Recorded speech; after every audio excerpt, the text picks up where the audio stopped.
In the grand halls of Adelaide Cottage, where morning light dances through ancient windows and the scent of fresh roses drifts from manicured gardens, a 5-year-old prince was about to make the most important request of his young life. Prince Louis Arthur Charles, third child of the Prince and Princess of Wales, stood barefoot on the polished wooden floors of his mother's study, his small hands clasped behind his back in a gesture so reminiscent of his great-grandmother, the late Queen Elizabeth II, that it would have brought tears to royal watchers' eyes. But this wasn't about protocol or royal duties.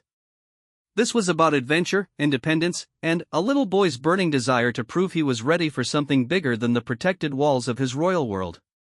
What Prince Louis was about to ask his mother, Princess Catherine, would challenge every protective instinct she had as both a mother and a future queen. It would test the delicate balance between royal security and childhood freedom, between duty and dreams, between keeping her youngest safe and allowing him to spread his wings. The conversation that was about to unfold would not only change the course of Prince Louis's summer but would also reveal the profound depths of a mother's love when faced with her child's first real plea for independence. In a world where every royal move is scrutinized, where security details shadow every step, and where childhood adventures must be carefully orchestrated, one little prince was about to make a case that would surprise everyone, including himself. This is the story of courage found in small voices, of trust built between generations, and of the moment when Prince Louis discovered that the biggest adventures often begin with the simplest request: "Mom, can I please?" The morning sun cast long shadows across the breakfast room at Adelaide Cottage as Prince Louis pushed his scrambled eggs around his plate, creating small mountains and valleys with his silver fork. His older siblings, Prince George and Princess Charlotte, chattered about their upcoming school activities, but Louis remained unusually quiet, his mind occupied with thoughts far bigger than his 5 years should contain. Princess Catherine noticed immediately. As a mother of 3, she had developed an almost supernatural ability to read her children's moods, and Louis's contemplative silence was as loud as any tantrum. She watched as he abandoned his breakfast entirely, sliding down from his chair to press his nose against the tall windows that overlooked the sprawling grounds of their Windsor home. "What's capturing your imagination this morning, Lou?" Catherine asked gently, using the family nickname that never failed to make her youngest smile. But, today, Louis barely turned from the window. "Mummy," he said, his small voice carrying an unusual weight, "why do George and Charlotte get to do everything first?" The question hung in the air like morning mist. Catherine set down her teacup, recognizing this as one of those pivotal parenting moments that would either build her son's confidence or inadvertently crush his spirit. She moved to join him at the window, kneeling so they were at the same height. "What do you mean, sweetheart?" Louis pressed his palms against the cool glass, his breath creating small clouds that quickly disappeared. "George gets to go on royal visits with Papa. Charlotte gets to attend state dinners sometimes. I just get to stay home with the nanny or go to boring garden parties where everyone tells me how cute I am." Catherine's heart clenched. She had been so focused on protecting Louis from the overwhelming aspects of royal life that she hadn't realized he felt left out rather than sheltered. At 5, Louis was indeed the youngest, but he was also remarkably perceptive for his age, often surprising adults with his observations about the world around him. "You know," Catherine said carefully, "being the youngest in a royal family isn't about being left behind. It's about having the time to choose your own path." Louis turned to face her, his eyes bright with curiosity. "What do you mean?" Before Catherine could answer, Prince William appeared in the doorway, still in his morning running gear, his face flushed from exercise. He had clearly caught the tail end of their conversation. "Good morning, family," William said, kissing Catherine's cheek before ruffling Louis's already messy hair. "What are we discussing so seriously?" "Louis feels he's missing out on adventures because he's the youngest," Catherine explained, shooting her husband a meaningful look. William knelt beside them, his expression growing serious as he studied his youngest son's face. "Adventures, eh? What kind of adventures are you thinking about, Louis?" And there it was, the opening Louis had been waiting for. His small frame seemed to grow taller as he straightened his shoulders, preparing to make his case. "I want to go on a real adventure. Not a pretend one in the garden or a carefully planned visit where security tells me where to stand and what to touch. I want to do something that George and Charlotte haven't done.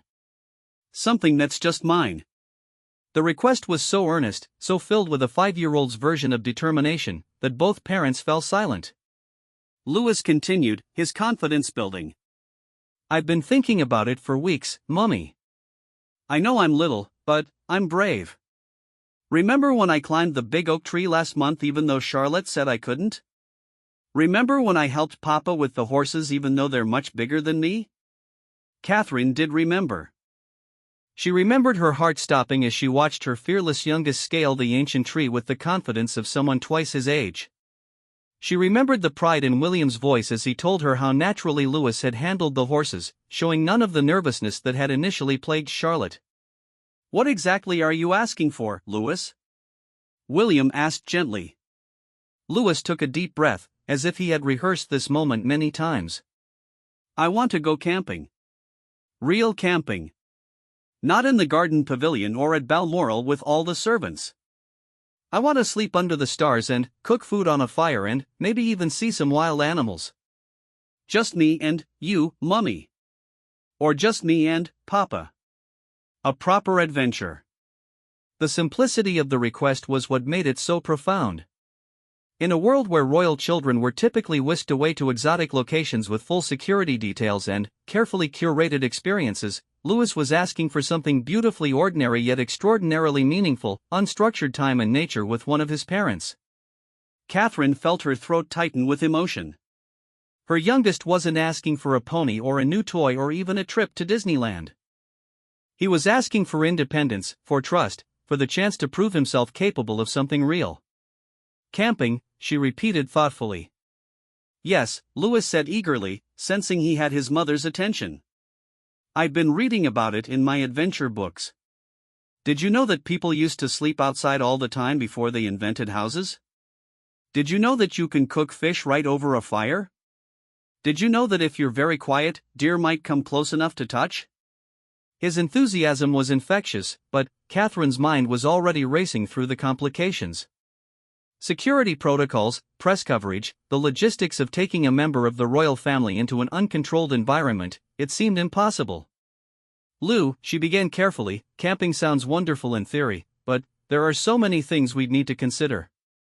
"Like what?" Louis interrupted, his lower lip beginning to tremble slightly.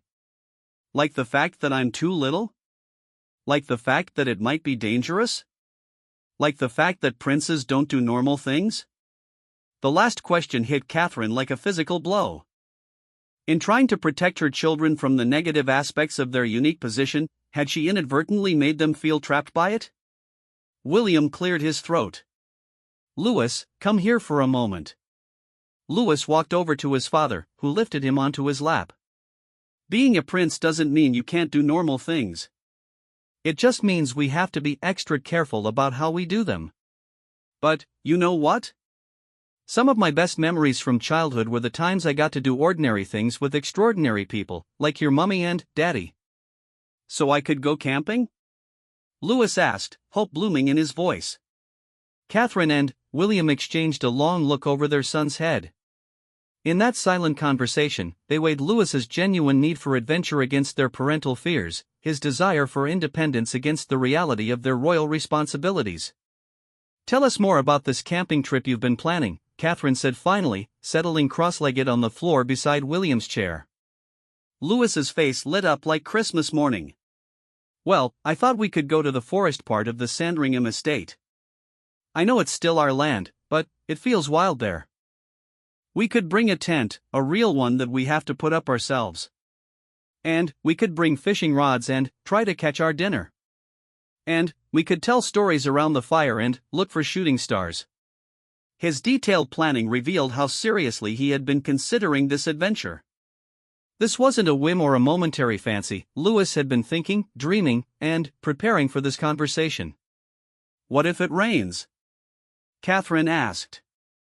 "Then, we get wet and dry off by the fire afterward," Louis replied without hesitation. "Adventures aren't supposed to be perfect, Mummy. That's what makes them adventures." The wisdom in his young voice stopped Catherine short. When had her 5-year-old become so philosophical about risk and reward? "What about scary noises in the night?" William asked. Then, you'll be there to keep me safe, Papa. But, I don't think I'll be scared. I think I'll be too excited to be scared. What about uncomfortable sleeping arrangements? I'll bring my pillow from home, but everything else should be camp stuff. Otherwise, it's just like sleeping in a fancy bedroom that happens to be outside. For every concern they raised, Lewis had an answer. Not the reckless responses of a child who hadn't thought things through, but the careful considerations of someone who had genuinely prepared for this conversation. Catherine found herself remembering her own childhood camping experiences with her family. The sense of freedom, the connection to nature, the satisfaction of doing things for herself rather than having them done for her. Those experiences had shaped her character in ways that no amount of formal education could have achieved. Lewis, she said finally, this is a very big request. Camping might seem simple, but, for our family, it involves a lot of planning and preparation. Lewis's face fell slightly, but he didn't give up. I know it's complicated, Mummy. But, couldn't we try? Even if it's just for one night? Even if we have to bring security guards who hide behind trees? I just want to try being brave and independent, like George and Charlotte get to be in their own ways. And, there it was again, that underlying need to prove himself, to carve out his own space in a family where his siblings had already established their roles and identities. Catherine looked at her youngest son, really looked at him, and saw not the baby of the family but a young person with his own dreams and ambitions. She saw someone ready to take his first real step toward independence, even if that step was into a tent in the woods. What do you think, Papa? She asked William, though she could already see the answer in her husband's eyes. William was quiet for a long moment, studying Lewis's expectant face. Finally, he spoke. I think, he said slowly, that every young prince needs at least one proper adventure before he learns that most of life is meetings and ribbon cuttings. Lewis's eyes went wide. Does that mean yes? It means, Catherine said, her decision crystallizing as she spoke, that we're going to seriously consider it. But, Lewis, if we do this, it has to be done properly. That means planning, preparation, and probably some practice runs in the garden first. Really? Lewis whispered, as if speaking too loudly might break the spell. Really, Catherine confirmed. But, I have conditions. Lewis nodded eagerly, willing to agree to anything. First, we start small. One night, close to home, with proper preparation. Second, you have to prove you can handle responsibility by helping with all the planning and setup. Third, this stays between our family for now. No telling your friends at school until after we've actually done it. I promise, Mummy. I promise all of those things. Catherine smiled, feeling a mixture of terror and excitement at what she had just agreed to. Then, I suppose we'd better start planning your first big adventure, Prince Louis. As Louis launched himself into his mother's arms, chattering excitedly about tents and campfires and shooting stars, Catherine caught William's eye over their son's head. Her husband was smiling, but she could see the same mixture of pride and concern in his expression that she felt in her own heart. They were about to embark on uncharted territory, not just in terms of royal protocol, but in terms of parenting. Lewis's heartfelt plea had opened a door that couldn't be closed, and stepping through it would change all of them in ways they couldn't yet imagine. The following weeks transformed Adelaide Cottage into something resembling a military planning headquarters, if military headquarters were run by an enthusiastic 5-year-old with an encyclopedic knowledge of camping equipment gleaned from library books and nature documentaries. Princess Catherine had never seen Louis so focused on anything for such an extended period. Every morning, he would appear at breakfast with new questions, suggestions, or concerns about their upcoming adventure. He had commandeered a corner of the morning room, where he kept careful lists written in his careful, blocky handwriting, complete with drawings of tents, campfires, and what appeared to be himself wearing an explorer's hat. Mummy, he announced one Tuesday morning, consulting his latest list, we need to discuss the matter of bears. Catherine nearly choked on her coffee. Bears? Yes. I've been reading about camping safety, and apparently bears like food. Do we have bears in Norfolk? William, who was reviewing official papers at the breakfast table, couldn't hide his smile. No, Louis. We don't have bears in England. Haven't for hundreds of years. Louis looked both relieved and slightly disappointed. What about wolves? No wolves either, Catherine assured him. Foxes? Yes, but they're not dangerous to people. Louis made a careful note on his list. Good to know. What about badgers? I read that badgers can be grumpy if you bother them. We won't bother the badgers, William promised solemnly, treating his son's concerns with the gravity they deserved. The planning sessions had become a family affair. Charlotte, initially skeptical about her little brother's boring camping idea, had gradually become interested in the logistics. She appointed herself as Louis's research assistant, helping him identify which plants were safe to touch and which birds they might see in the Sandringham woods. George, despite his 11-year-old dignity, found himself drawn into discussions about tent setup and fire safety. He had started sharing stories from his own scouting experiences, giving Louis tips about staying warm and comfortable outdoors. "The thing is, Lou," George said one evening as they sat in the garden watching the sunset, "camping isn't just about sleeping outside. It's about proving to yourself that you can handle things you've never done before." Louis nodded seriously. "Is that why you wanted to go on those royal visits with Papa? To prove you could handle new things?" George considered this. "I suppose so. Sometimes being the oldest means you have to try new things first, but being the youngest means you get to learn from everyone else's mistakes." That's actually quite useful. These conversations were revealing aspects of her children that Catherine hadn't fully appreciated before. Louis's camping request had opened up discussions about independence, responsibility, and growing up that might not have happened naturally for years. The practical preparations were equally enlightening. Catherine had assumed that as members of the royal family, they would simply purchase the finest camping equipment available. Louis, however, had other ideas. "I want us to earn our camping gear," he announced during one of their planning sessions. "What do you mean, sweetheart?" "I mean, I want to learn how to do things properly before we go. Like, I want to learn how to tie proper knots, and how to start a fire safely, and how to cook something other than toast." This led to a series of weekend activities that were unlike anything Adelaide Cottage had ever seen. William taught Louis to tie basic knots using rope stretched between two garden chairs. Catherine showed him how to prepare simple meals that could be cooked over an open fire. They practiced setting up a tent on the back lawn, with Louis insisting on reading the instructions himself and figuring out which pole went where. The most challenging aspect wasn't the practical skills, however. It was the security arrangements. Catherine had known this would be complicated, but she hadn't fully grasped how complicated until she sat in a meeting room at Kensington Palace, facing a table full of protection officers who looked as though she had suggested taking Louis on an unescorted trip to Mars. "Ma'am," said Inspector Davies, the head of their security detail, "with all due respect, camping presents numerous vulnerabilities that we simply cannot mitigate without significantly altering the experience you're hoping to provide." "Such as?" "Uncontrolled environment, limited communication capabilities, restricted egress routes, potential for unauthorized photography, and that's just the beginning." "If His Royal Highness wants an outdoor experience, might I suggest the Safari Lodge at Balmoral? It's rustic but secure." Catherine shook her head. Louis specifically asked for a real camping experience. Sleeping in a luxury lodge defeats the purpose entirely. Then, perhaps a compromise, suggested another officer. "Full security detail, but positioned at a distance. Communications equipment disguised as camping gear. Emergency evacuation plan with helicopters on standby." How many people are we talking about? Minimum 12 officers, plus support staff, medical team, communications specialists. Catherine felt her heart sink.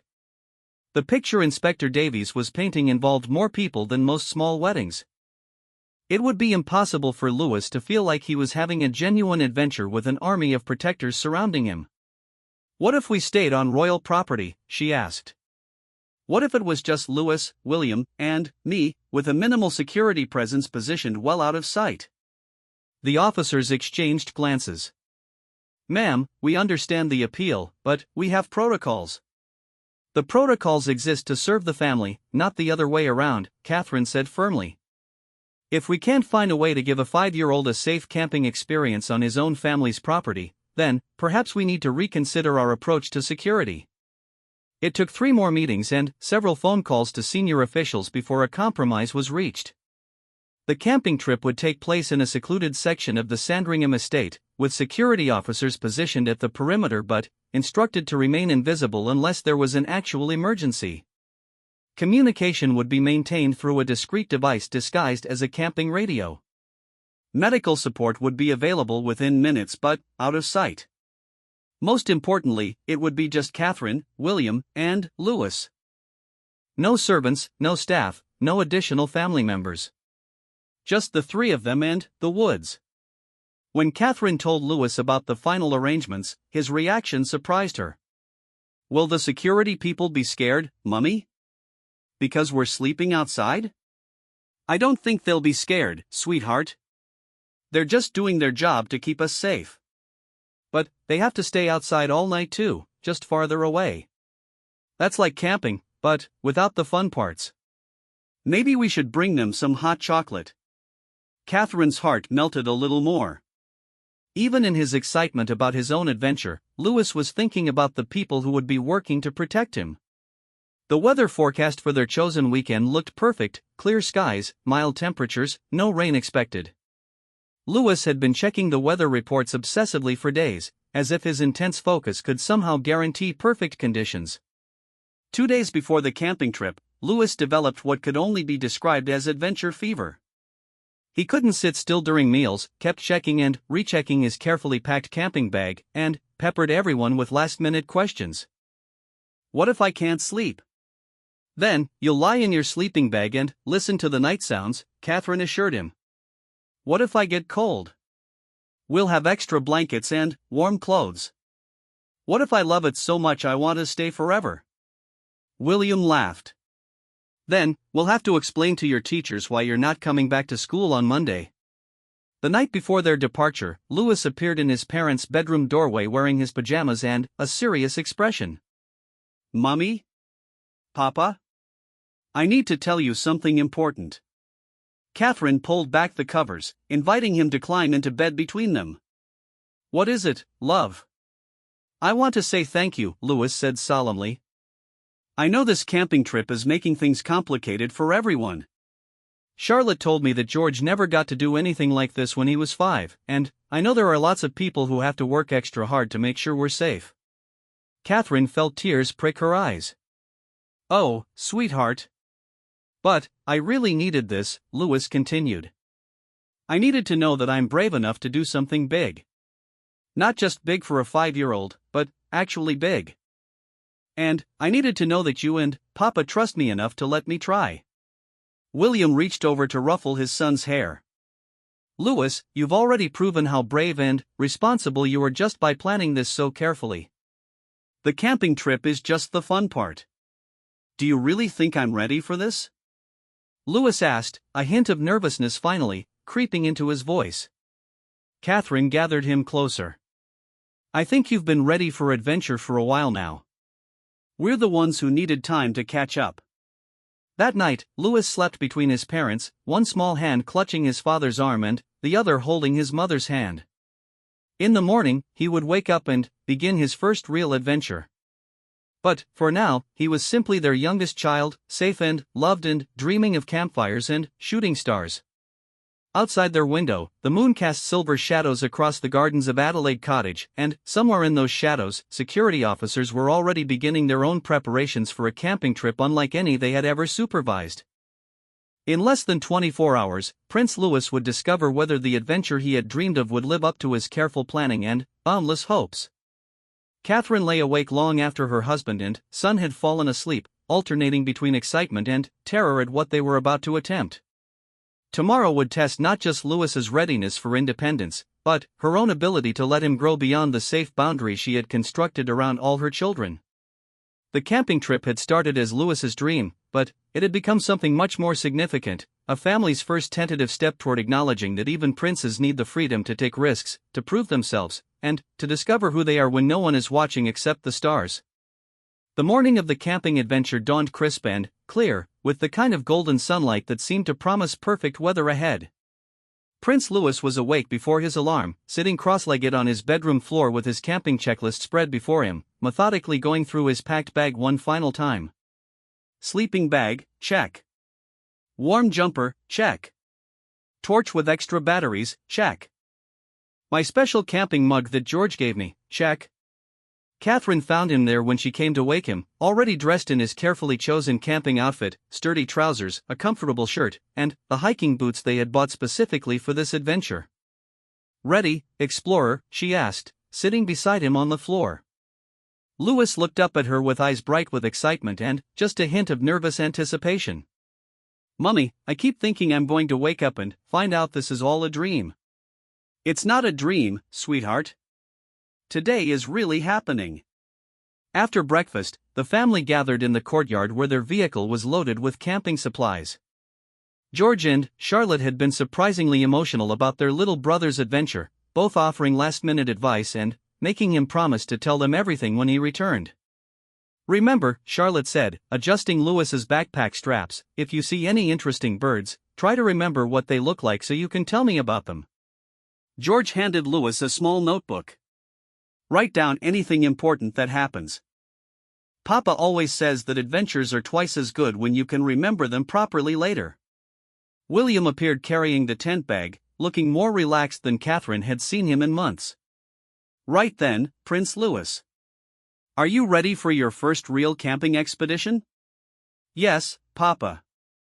I've been ready for weeks."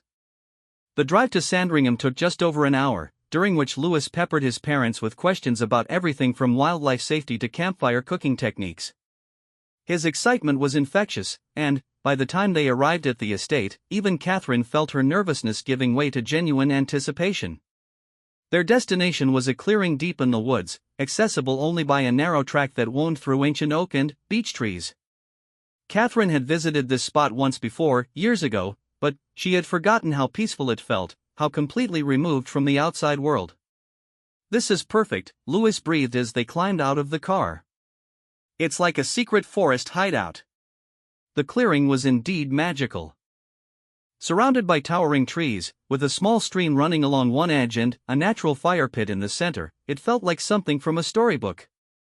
Dappled sunlight filtered through the canopy above, and the only sounds were birdsong and the gentle murmur of water over stones. "Right then," William said, pulling the tent bag from the car. "What's the first step, Chief?" Louis consulted his notebook with all the seriousness of a seasoned expedition leader. "First, we choose the best spot for the tent. It should be flat, away from any dead tree branches that might fall, and close enough to the stream for water but not so close that we might get wet if it rains." For the next hour, Louis directed the tent setup with impressive competence. He had clearly taken their practice sessions seriously, remembering not only how to assemble the poles but also how to properly stake the corners and adjust the guy ropes for stability. "There," he said finally, stepping back to admire their work. "Our temporary home." Catherine felt a surge of pride watching her youngest son survey their campsite with such satisfaction. The tent wasn't perfectly positioned, and one corner was slightly lower than the others, but it was standing securely and it was entirely their own work. "What's next on the agenda?" William asked. "Exploring," Louis said decisively. "We need to know our surroundings before it gets dark. And we should collect firewood." The exploration turned into an impromptu nature lesson as they wandered through the surrounding woods. Louis's careful observation of everything around him reminded Catherine of how much children could learn when they weren't being formally taught. He noticed the different types of bark on various trees, spotted several birds that Charlotte would want to hear about, and found a particularly interesting fallen log that he declared would be perfect for seating around their campfire. "Look, Mummy," he said, crouching beside the stream. "You can see the bottom perfectly. The water is so clear." Catherine knelt beside him, watching tiny fish dart between the rocks. "It's beautiful, isn't it?" "It's better than beautiful," Louis said seriously. "It's real. Like, properly real, not just pretty because someone arranged it to be pretty." The profundity of his observation caught Catherine off guard. At 5 years old, Lewis had somehow articulated something she had never quite been able to express about the difference between their carefully maintained royal residences and the unmanaged beauty of the natural world. By afternoon, they had established themselves as competent campers. William had taught Lewis how to safely build and maintain a fire, with constant supervision but increasing independence. Catherine had shown him how to prepare their simple dinner: fish that William had brought from home, potatoes wrapped in foil, and vegetables that could be cooked over the coals. But the real magic began as evening approached. As the sun started to set, painting the sky in shades of pink and gold, Lewis became quieter, more contemplative. He sat on his log beside the fire, occasionally poking at the embers with a stick, watching the sparks dance upward toward the darkening sky. "Papa," he said eventually, "do you think great-grandmother ever went camping when she was little?" William considered the question seriously. "I don't think Queen Elizabeth went camping the way we're camping now. But she did spend a lot of time outdoors when she was young. She learned to drive during the war, and she worked on cars and trucks. She knew how to do practical things." "Good," Lewis said with satisfaction. "I want to know how to do practical things too." As darkness fell properly, the transformation of their little clearing was remarkable. The fire created a warm circle of light that seemed to hold the rest of the world at bay. Above them, stars began to appear in numbers that were impossible to see from their homes in London or Windsor. "Oh," Lewis whispered, tilting his head back to stare at the sky. "Oh, there are so many of them." Catherine lay back on the blanket they had spread beside the fire, pulling Lewis down beside her. "When I was little, your grandmother used to tell me that each star was a wish someone had made." "Really?" Lewis's voice was full of wonder. "Well, that's what she told me. I don't know if it's scientifically accurate." "I don't care if it's scientifically accurate," Lewis said firmly. "I like the idea. Look how many wishes are up there." They lay in comfortable silence for a while, listening to the night sounds of the forest. Somewhere in the distance, an owl called to its mate. The fire crackled and popped, sending occasional sparks spiraling upward. "Mummy," Lewis said eventually, his voice sleepy but content, "this is exactly what I imagined it would be like." "Is it everything you hoped for?" "It's better," he said simply. "Because I did it. I mean, we all did it together, but I was the one who asked for it, and planned it, and made it happen. That makes it feel different." William, who had been feeding small branches to the fire, looked over at his wife and youngest son. "Different how?" Lewis was quiet for a moment, searching for the words. "Like it's really mine. Not just something that happened to me, but something I made happen." "Does that make sense?" "Perfect sense," Catherine said, her throat tight with emotion. As the evening progressed, Lewis's energy began to flag, but he was clearly determined not to miss a moment of his adventure. He fought sleep heroically, his eyes drooping by the fire before he would jerk awake, afraid he might miss something important. "What if I can't sleep in the tent?" he asked as they prepared for bed. "What if it's too different from home?" "Then, we'll sit with you until you feel comfortable," William assured him. "But I think you might be surprised how tired you are after all this fresh air and activity." The tent, when they finally settled into their sleeping bags, felt cozy rather than cramped. Lewis had insisted on the middle position, with his parents on either side, and Catherine had to admit that the arrangement felt perfect. "Listen," Lewis whispered into the darkness. Outside their tent, the forest was alive with gentle sounds: the distant hoot of an owl, the rustle of small creatures moving through the underbrush, the whisper of wind through the trees. "It's like the forest is talking to itself," Lewis said drowsily. "What do you think it's saying?" Catherine asked. "Welcome to the adventure, Prince Louis," he murmured, already half asleep. "You did it. You really did it." Catherine lay awake for a while after Lewis's breathing had settled into the deep rhythm of sleep, listening to the night sounds and thinking about the day they had shared. Her youngest son's camping adventure had been about much more than sleeping outdoors. It had been his first real step toward independence, his first successful campaign for something he wanted badly enough to plan and argue for and see through to completion. More than that, it had been a reminder to her that parenting meant not just protecting her children, but also knowing when to step back and let them prove their own capabilities. Lewis had needed this adventure not just for the joy of camping, but for the confidence that comes from conceiving a dream and making it reality. When she finally drifted off to sleep, it was with the sound of her son's peaceful breathing beside her and the knowledge that they had given him something irreplaceable, the memory of a time when he asked for something important and received not just permission, but trust. The next morning dawned bright and clear, with Lewis awake first, unzipping the tent flap to peer out at their campsite in the early light. "Mummy, Papa, wake up," he whispered excitedly. "The forest looks completely different in the morning. It's like we slept through a transformation." And, indeed, the clearing did look different, fresher, somehow, with dew sparkling on the grass and shafts of golden sunlight slanting through the trees. Their campfire had died down to cold ashes, but the stones around it still held the memory of warmth. Over breakfast cooked on their camp stove, Lewis insisted on helping with every step. They discussed the night's adventures and planned their morning activities. Lewis wanted to explore further upstream, to see if they could find the source of their little stream. "We're not just camping," he announced as he carefully packed away his sleeping bag. "We're proper explorers now." The morning exploration was every bit as successful as the evening had been. They found the stream's source in a natural spring bubbling up from between moss-covered rocks, discovered a family of rabbits that watched them with curious but unafraid eyes, and collected interesting stones and leaves for Lewis to show Charlotte when they returned home.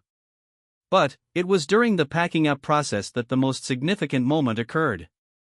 As they disassembled their tent and gathered their belongings, Lewis became increasingly quiet. Catherine assumed he was simply tired from the adventure and the early morning, but when she found him sitting alone on their log beside the cold fire pit, she realized something deeper was happening. "What's troubling you, sweetheart?" Lewis looked up at her with tears in his eyes.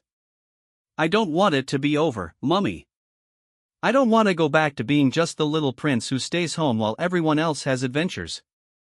Catherine's heart broke a little. "Oh, Lewis. This was the best thing I've ever done," he continued, the words tumbling out in a rush. "I felt so brave and so capable, and I proved I could do something difficult. But now we're going home, and tomorrow I'll just be little Prince Lewis again, and everyone will tell me I'm too young for everything."